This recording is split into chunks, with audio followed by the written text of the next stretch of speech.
ಆದರೆ ಈ ವರ್ಷದ ದಸರಾ ವಿವಾದದ ಮೂಲಕವೇ ಶುರುವಾಗಿದೆ. ನಿದ್ರೆ ಮಾಡ್ತಾ ಇರುವಂತದ್ದು ವ್ಯಕ್ತಿ is pretending to sleep. Yes, exact. ನಾವು ಯಾವತ್ತೂ ಎಬ್ಸಕ್ಕಾಗಲ್ಲ ಅವನು. ಸರ್, ಇದನ್ನ ಅಜ್ಞಾನ ಅಂತಿರೋ ಅಥವಾ ಪೊಲಿಟಿಕಲ್ ಸ್ಟ್ರಾಟಜಿ? ಸಮಾಜದ ಅಜ್ಞಾನವನ್ನು ಅವರು ರಾಜಕೀಯ ಒಂದು ಯಂತ್ರ ಆಗಿ ಬಳಸ್ತಾ ಇದ್ದಾರೆ. ದಸರಾದಂತ ವಿಚಾರದಲ್ಲಿ ಇದನ್ನ ಬಳಕೆ ಮಾಡಿದ್ದು ನೈತಿಕವಾಗಿ ಎಷ್ಟರ ಮಟ್ಟಿಗೆ ಸರಿ ಇರುತ್ತೆ ಅಂತ? ಈ ಅಜ್ಞಾನ ಏನಿದೆ ಸಮಾಜದಲ್ಲಿ ಅದನ್ನ ಸಂಹರಿಸುವಂತ ದೃಷ್ಟಿಯಲ್ಲೇ ದಸರಾ ಆಚರಣೆ ನಡೆಯೋದು. ಸರ್, ಬಾನು ಮುಸ್ತಕ್ ಅವರ ಹೆಸರಿನ ವಿಚಾರದಲ್ಲಿ ಸರ್ಕಾರ ಏನ್ ಮಾಡ್ತಾ ಇದೆ ಅದು ಒಂದ್ ರೀತಿ ಸರಿ ಇಲ್ಲ ಅಂತ ಹೇಳು.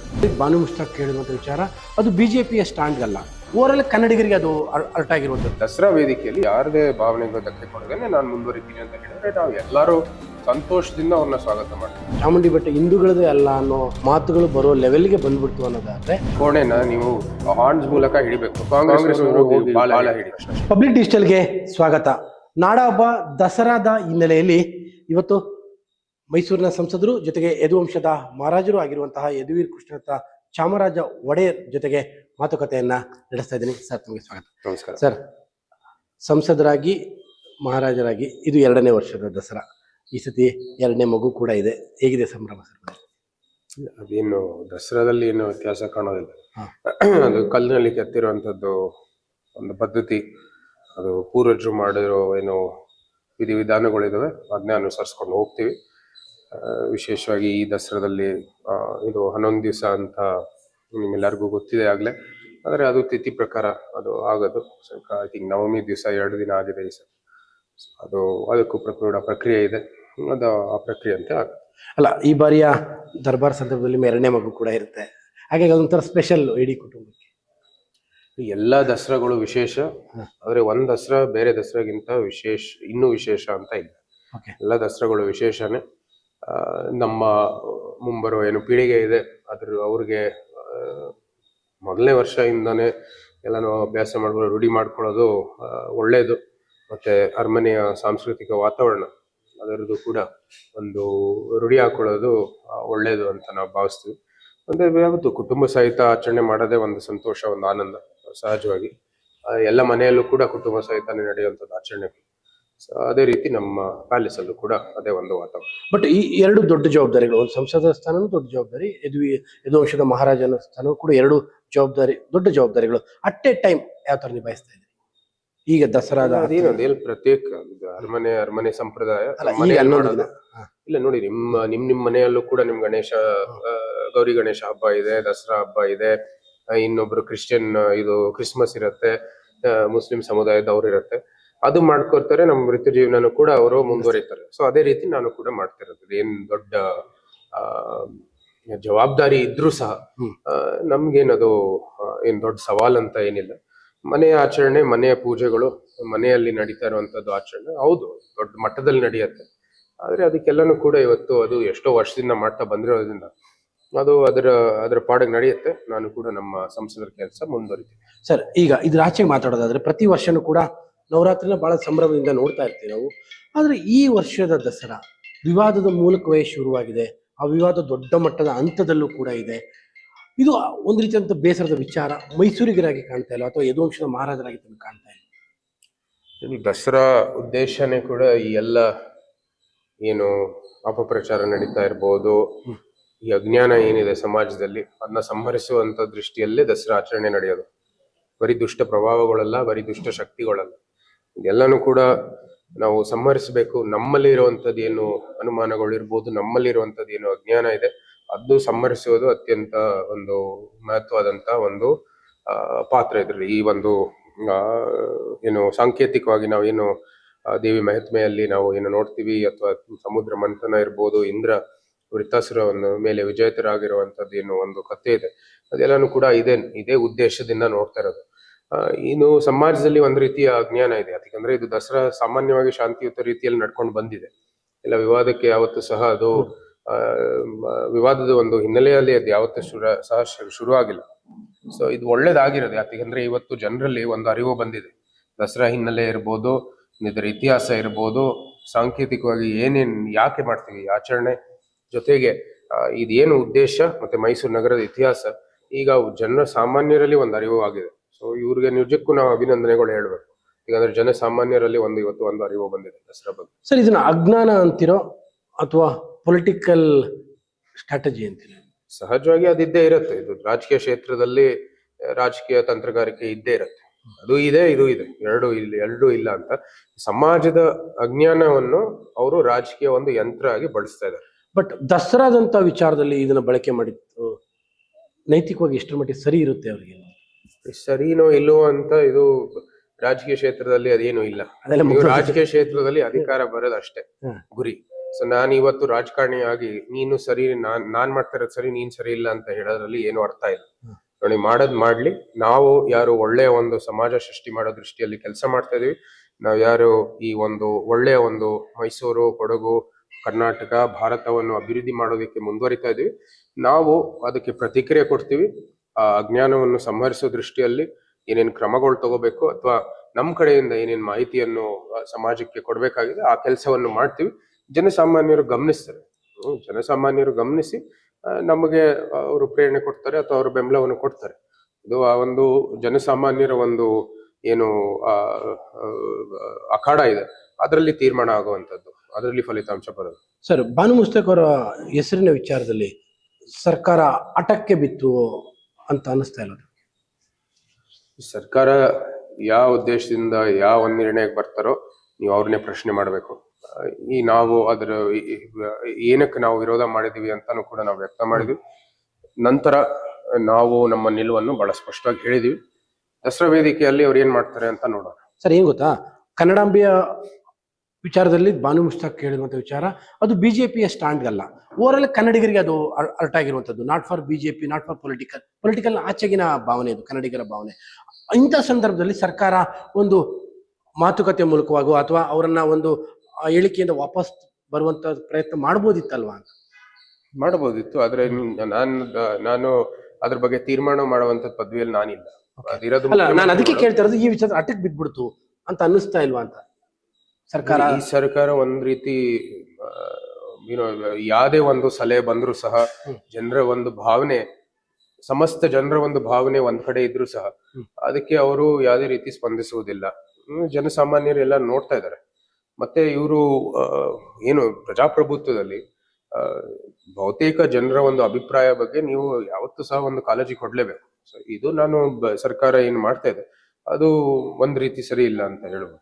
ಸರ್, ಬಾನು ಮುಸ್ತಕ್ ಅವರೇ ಆಗ್ಲಿ, ಅಂದ್ರೆ ದೊಡ್ಡ ಸಾಹಿತಿಗಳಿದ್ದಾರೆ, ಅವರೇ ಆದ್ರೂ ಕೂಡ ಒಂದ್ ಸ್ಟೆಪ್ ಮುಂದೆ ಬಂದು ಮಾತಾಡ್ಬೋದಿತ್ತು ಅಂತ ಅನ್ನಿಸ್ತಾ ಇಲ್ಲ ಅವರು? ಯಾಕಂದ್ರೆ ವೈಚಾರಿಕವಾಗಿ ಅಷ್ಟೊಂದು ದೊಡ್ಡ ಸಾರ್ವಜನಿಕ ಜೀವನದಲ್ಲಿ ಅಧಿಕೃತವಾಗಿ ಅವ್ರಿಲ್ಲ. ಅದಕ್ಕಾಗಿ ಅವ್ರು ಏನ್ ಮಾತಾಡ್ಬೇಕೋ ಇಲ್ವೋ ಅವ್ರಿಗೆ ಒಂದು ಸಹಜವಾಗಿ ಅವ್ರಿಗೆ ಅವ್ರ ಚಾಯ್ಸ್ ಅದು.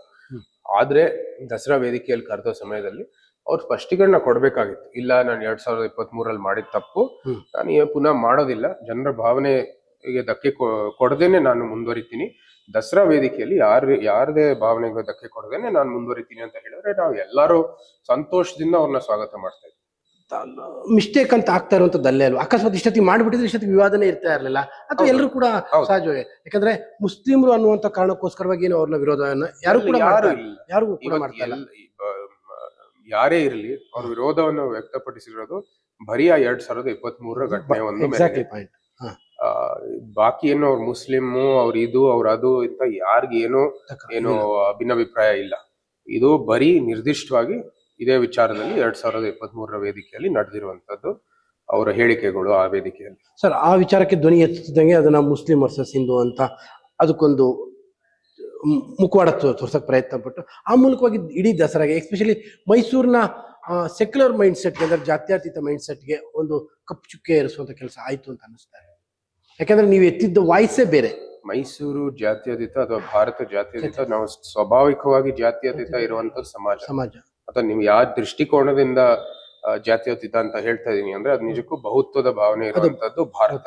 ಅದು ಮೈಸೂರು ಅದಕ್ಕೆ ಪೂರಕವಾಗಿರ್ತಕ್ಕಂಥ ಒಂದು ನಗರ ಅಲ್ಲ. ಮಹಾರಾಜರ ಕಾಲದಿಂದಲೂ ಇದಕ್ಕೊಂದು ದೊಡ್ಡ ಪರಂಪರೆಯಲ್ಲಿ ನಾವು ಬೆಳೆದಿರುವಂತ ಜನ. ಹಾಗಾಗಿ ಇದು ಸ್ವಾಭಾವಿಕವಾಗಿ ಬೆಳೆದಿರುವಂತದ್ದು ಭಾವನೆ. ಮಹಾರಾಜರು ಅಲ್ಲ, ಬಿಜೆಪಿ ಅಲ್ಲ, ಯಾರು ಅಲ್ಲ, ಭಾರತದಲ್ಲಿ ಇರುವಂತದ್ದು ಭಾವನೆ. ಏನಂದ್ರೆ ನಾವು ಯಾವ್ದೇ ಧರ್ಮ ಇರ್ಲಿ, ಯಾವ್ದೇ ನಂಬಿಕೆ ಇರ್ಲಿ, ಯಾವ್ದೇ ಸಿದ್ಧಾಂತ ಇರ್ಲಿ, ಅಂತ್ಯದಲ್ಲಿ ನಾವೆಲ್ಲರೂ ಹೋಗ್ಬಿಟ್ಟು ಸೇರೋದು ಒಂದೇ ಅಂತ್ಯಕ್ಕೆ ಅಂತ. ಸೊ ಯಾವ್ದೇ ಮಾರ್ಗ ನೀವು ಹೋಗಿ ಅಂತ್ಯ ಒಂದೇನೆ ಅಂತ ನಮ್ಮ ನಂಬಿಕೆ. ಆದ್ರೆ ನೀವ್ ಬಂದು ನಂದೇ ಮಾರ್ಗ ಸರಿ, ಬೇರೆ ಮಾರ್ಗಗಳು ಎಲ್ಲ ಸರಿ ಇಲ್ಲ ಅಂತ ಹೇಳಿದ್ರೆ ನಮ್ ವಿರೋಧ ಇದ್ದೇ ಇರುತ್ತೆ. ಅದು ಭಾರತೀಯ ಭಾವನೆ ಅಲ್ವೇ ಅಲ್ಲ. ಸೊ ಅದಕ್ಕೂ ಇದಕ್ಕೂ ಏನ್ ಸಂಬಂಧ ಇಲ್ಲ. ಇದು ಇಂಗ್ಲಿಷ್ ಅಲ್ಲಿ ಒಂದ್ ಸೇಯಿಂಗ್ ಇದೆಯಲ್ಲ, you caught the bull by the tail ಅಂತ. ಹಾ. ಕೋಣೆನ ನೀವು ಇದು ಅದರ ಒಂದು ಹಾರ್ನ್ಸ್ ಮೂಲಕ ಹಿಡಿಬೇಕು. ಈ ಕಾಂಗ್ರೆಸ್ನವರು ಹೋಗಿ ಬಾಲ ಹಿಡಿತಾರೆ ಅಷ್ಟೇ. ಸೊ ಅವ್ರಿಗೆ ಏನು ಮೂಲ ಉದ್ದೇಶ ನಾವ್ ಏನ್ ಹೇಳ್ತಾ ಇದೀವಿ ಅದೇ ಅರ್ಥ ಮಾಡ್ಕೊಳಲ್ಲ. ಬಹುಶಃ ಅದು ಅರ್ಥ ಮಾಡ್ಕೊಂಡಿರ್ಬೋದು. ಆದ್ರೆ ಇವತ್ತು ನಿದ್ರೆ ಮಾಡ್ತಾ ಇರುವಂತದ್ ವ್ಯಕ್ತಿ if is pretending to sleep, yes exactly, ನಾವು ಯಾವತ್ತೂ ಎಬ್ಸಕ್ಕಾಗಲ್ಲ ಅವನು. ಜನಕ್ಕೆ ಇದು ಅರ್ಥ ಆಗಿದೆ ಅಂತ ಅನಿಸಿದೆ ತಮಗೆ? ಜನಕ್ಕೆ ಈ ತರದ ಜನಸಾಮಾನ್ಯರಿಗೆ ಅರ್ಥ ಆಗಿದೆ. ಅವ್ರು ನೋಡ್ತಾ ಇದಾರೆ, ನಮ್ಮ ನಡೆ ನೋಡ್ತಾ ಇದಾರೆ, ನಮ್ಮ ವಿರೋಧ ನಿಂತಿರುವಂತ ಶಕ್ತಿಯ ನಡೆ ನೋಡ್ತಾ ಇದಾರೆ, ಕಾಂಗ್ರೆಸ್ ಸರ್ಕಾರದ ನಡೆ ನೋಡ್ತಾ ಇದಾರೆ, ಎಲ್ಲರ ನಡೆನೂ ಕೂಡ ಗಮನಿಸ್ತಾ ಇದಾರೆ. ಭವಿಷ್ಯದಲ್ಲಿ ನೀವೇ ನೋಡ್ತೀರಾ ಉತ್ತರ ಹೇಗೆ. ಸರ್, ಇದೊಂದು ಕಾರ್ ಮೋಡ ದಸರಾ ಮೇಲೆ ಏನು ಎಫೆಕ್ಟ್ ಆಗಲ್ಲ ಅಂತ ಅನಿಸ್ತದೆ? ಈ ತರದೊಂದು ನಾವ್ ನೋಡ್ಬೇಕು ಪರಿಣಾಮ ಏನಾಗುತ್ತೆ ಅಂತ. ನಮ್ಮ ಭವಿಷ್ಯ ನಾವು ಯಾರು ಪ್ರಿಡಿಕ್ಟ್ ಮಾಡಕ್ಕಾಗಲ್ಲ. ಅಲ್ಲ, ಜನಕ್ಕೆ ಇದು ತಲುಪಿದೆ ಅಂತ ಅನಿಸಿದೆಯಾ ಈ ತರದ ಭಾವನೆ? ಜನರಿಗೆ ತಲುಪಿದೆಯೋ ಇಲ್ವೋ ಫಲಿತಾಂಶ ಹೇಳೋದು. ನಾನು ಇವಾಗ ಏನ್ ಬೇಕಾದ್ರೂ ನಾನು ಆರೋಪಗಳು ನೀವು ಮಾಡ್ಬೋದು, ಫಲಿತಾಂಶ ಅಂತ ಇರೋದು ಒಂದು ಎಲೆಕ್ಷನ್ ರೀತಿಯ ಒಂದು ವಾತಾವರಣ ಸೃಷ್ಟಿಯಾಗಿದೆ ಅಂತ ಹೇಳ್ಬೋದು. ಆದ್ರೆ ಸಹಜವಾಗಿ ಅದು ಜನಸಾಮಾನ್ಯರಿಂದಾನೇ ನೀವು ಕೇಳಬೇಕಾಗಿದೆ. ಒಂದ್ ಮಾಧ್ಯಮದ ಮಿತ್ರರು ಹೋಗ್ಬಿಟ್ಟು ಒಂದ್ ಸಮೀಕ್ಷೆ ನಡೆಸಿ. ಅಲ್ಲ, ನೀವು ಫಲಿತಾಂಶ ಅಂತ ಇರೋದು ಎಲೆಕ್ಷನ್ ರಿಸಲ್ಟ್. ನಿಮ್ ಸಮೀಕ್ಷೆ ಯಶಸ್ವಿ ಆಗುತ್ತೆ. ಅಲ್ಲ, ಫಲಿತಾಂಶ ಅಂತ ಇರೋದು ಎಲೆಕ್ಷನ್ ರಿಸಲ್ಟ್ ಅಂತ ಅಂತಿದ್ರು ಜನ. ಒಂದ್ ವೇಳೆ ಅದೇನೇ ಇರೋದು. ಅಂತ್ಯದಲ್ಲಿ ಇಲ್ಲಿ ಒಳ್ಳೆ ಒಂದು ಹೋರಾಟ ಮಾಡ್ಬೇಕಂದ್ರೆ ಪ್ರಜಾಪ್ರಭುತ್ವದ ವ್ಯವಸ್ಥೆಯಲ್ಲಿ ನಾವು ನಮ್ಮನ್ನ ಆಯ್ಕೆ ಮಾಡ್ಬೇಕಾಗಿದೆ ಇವತ್ತಿನ ವ್ಯವಸ್ಥೆವರೆಗೆ. ಆದ್ರೆ ನೀವು ಬೇಕಾದ್ರೆ ನೀವು ಸಮೀಕ್ಷೆ ಮಾಡಿ. ಬಟ್ ಒಂದ್ ಹಂತದಲ್ಲಿ ಇದು ಎಲ್ಲಿಗೆ ಬಂದ್ಬಿಡ್ತು ಅಂತ ಅಂದ್ರೆ, ಚಾಮುಂಡಿ ಬೆಟ್ಟ ಹಿಂದೂಗಳದೇ ಅಲ್ಲ ಅನ್ನೋ ಮಾತುಗಳು ಬರೋ ಲೆವೆಲ್ಗೆ ಬಂದ್ಬಿಡ್ತು ಅನ್ನೋದಾದ್ರೆ, ಇದು ಪಕ್ಕ ವೋಟ್ ಪಾಲಿಟಿಕ್ಸ್ ಅಕ್ಸೆಪ್ಟ್ ಮಾಡ್ತಿದ್ರೆ. ಇದು ರಾಜಕೀಯ ತಂತ್ರಗಾರಿಕೆ ನಡೆಯೋದು ಸಹಜ ರಾಜಕೀಯ ಕ್ಷೇತ್ರದಲ್ಲಿ. ನಡೀದೇ ಇದ್ರೆ ನಾವು ಪ್ರಶ್ನೆ ಮಾಡ್ಬೇಕಾಗಿದೆ. ಇದು ನಾವು ಹೇಳುವಂತದ್ದು ಅವಶ್ಯಕತೆ ಇಲ್ವೇ ಇಲ್ಲ. ಅಲ್ಲ, ಬೆಟ್ಟ ದಸರಾ ಎಲ್ಲವೂ ರಾಜಕಾರಣ ಆಗ್ಬಿಡ್ತಲ್ಲ ಅಂತ ಬೇಸರ. ನೋಡಿ, ಅದು ರಾಜಕೀಯದಲ್ಲಿ there is no place which is untouched ಅಂತ ಹೇಳ್ಬೋದು. ಎಲ್ಲಾನು ಮುಟ್ಬೋದು, ಎಲ್ಲೇ ಏನ್ ಬೇಕಾದ್ರೂ ಮಾಡ್ಬೋದು. ಅಧಿಕಾರದ ಹಿಡಿಯೋದಕ್ಕೆ ಏನ್ ಬೇಕಾದ್ರೂ ಮಾಡ್ಬೋದು ಅಂತ ಸಹಜವಾಗಿ ಇದೆ. ಇವತ್ತು ಅದರಲ್ಲಿ ಬದಲಾವಣೆ ಬರ್ಬೇಕಂದ್ರೆ ನಾವೆಲ್ಲರೂ, ನೀವು ಕೂಡ ಮಾಧ್ಯಮದ ಪ್ರತಿನಿಧಿಗಳು ಇರೋ ಒಂದು ದೊಡ್ಡ ಪದವಿ ಇದೆ, ಅದರಲ್ಲೂ ಕೂಡ ಒಂದು ಬದಲಾವಣೆ ತರಬೇಕಾಗಿದೆ. ಏನೇನ್ ಅನೇಕ ವಿಷಯಗಳಿದೆ. ಎಷ್ಟು ಗುಂಡಿ ಬಿದ್ದ ರಸ್ತೆಗಳು ಇರಬಹುದು, ಸ್ಥಳೀಯ ಚುನಾವಣೆಗಳು ನಡೆದಿಲ್ಲ, MCC ಎಲೆಕ್ಷನ್, ಚಾಮುಂಡೇಶ್ವರಿ ಸುತ್ತಮುತ್ತ ಇರುವಂತದ್ದು ಏನೇನು ನಗರಸಭೆ, ಪಟ್ಟಣ ಪಂಚಾಯತಿಗಳು, ಗ್ರಾಮ ಪಂಚಾಯತಿಗಳು ಏನೇನು ಎಲ್ಲ ಎಲೆಕ್ಷನ್ಗಳು ನಡೆದಿಲ್ಲ. 15th ಫೈನಾನ್ಷಿಯಲ್ ಕಮಿಷನ್ ಇಂದ ಹಣ ಅದಕ್ಕೆ ಬರ್ಬೇಕಾಗಿರುವಂತದ್ದು ಬಂದಿಲ್ಲ. ಎಲ್ಲ ಗಂಭೀರವಾದಂತ ಸಮಸ್ಯೆಗಳಿದೆ.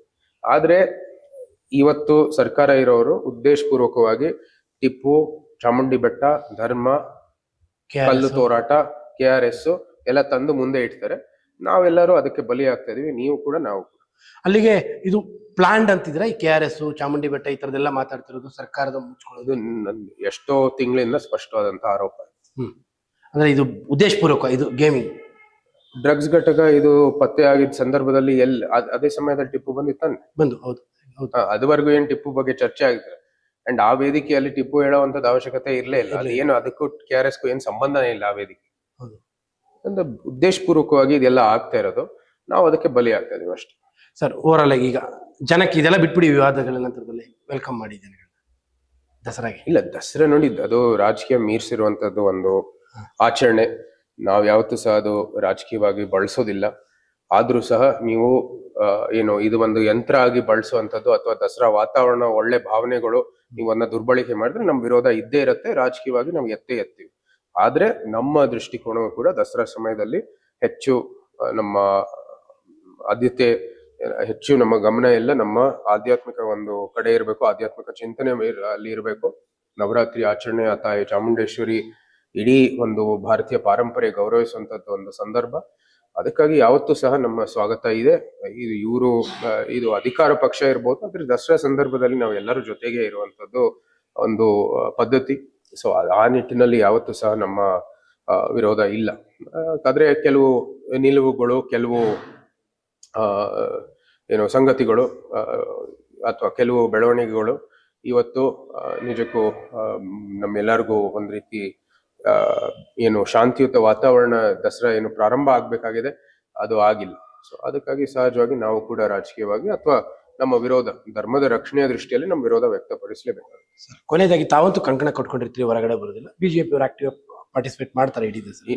ನಮ್ಮ ಶಾಸಕರು ಹೇಳಿದಾರೆ ಬರ್ತಾರೆ ಅಂತ. ದಸರಾ ಸಮಯದಲ್ಲಿ ಇದು ರಾಜಕೀಯ ಇಲ್ಲ. ಮತ್ತೆ ನಾವು ಕೂಡ ಗಮನಿಸ್ತಾ ಇದೀವಿ ಎಲ್ಲರ ನಡೆಯನ್ನು. ದಸರಾ ಸಮಯದಲ್ಲಿ ರಾಜಕೀಯ ಇಲ್ಲ ಅಂತ ಹೇಳಿ. ಓಕೆ, ಇದು ಸಂಸದ ಯದುವೀರ್ ಕೃಷ್ಣದತ್ತ ಚಾಮರಾಜ ಒಡೆಯರ್ ಅವರ ಮಾತು. ಓವರಾಲ್ ಆಗಿ ಕಳೆದ 25 ದಿನಗಳಿಂದ ಏನ್ ನಡೀತಾ ಇದೆ, ದಸರಾದ ಹಿನ್ನೆಲೆಯಲ್ಲಿ ನಡೆದಿರುವಂತಹ ವಿವಾದಗಳು, ಇದೆಲ್ಲದ್ರ ಬಗ್ಗೆನೂ ಕೂಡ ಅವರು ಮಾತನಾಡಿದ್ದಾರೆ. ಜೊತೆಗೆ ದಸರಾ ರಾಜಕೀಯವಾಗಿದೆ, ಎಲ್ಲದರಲ್ಲೂ ಕೂಡ ರಾಜಕಾರಣ ಮಾಡ್ತಾ ಇದೆ ಅನ್ನುವಂಥದ್ದನ್ನು ಕೂಡ ತಿಳಿಸ್ತಾ ಇದ್ದಾರೆ. ಆದ್ರೆ ರಾಜಕಾರಣ ಮಾಡ್ತಾ ಇರುವಂತವರಿಗೆ ಜನರೇ ಚುನಾವಣೆ ಸಂದರ್ಭದಲ್ಲಿ ಉತ್ತರ ಕೊಡ್ತಾರೆ ಅನ್ನುವಂತಹ ಒಂದು ಗಟ್ಟಿಯಾದಂತಹ ಖಚಿತವಾದಂತಹ ಭರವಸೆಯು ಕೂಡ ಯದುವೀರ್ ಕೃಷ್ಣದತ್ತ ಚಾಮರಾಜ ಒಡೆಯರ್ಗಿದೆ. ಕ್ಯಾಮ್ರಾ ಪರ್ಸನ್ ಕಾರ್ತಿಕ್ ಜೊತೆ KP Nagaraj, public TV digital.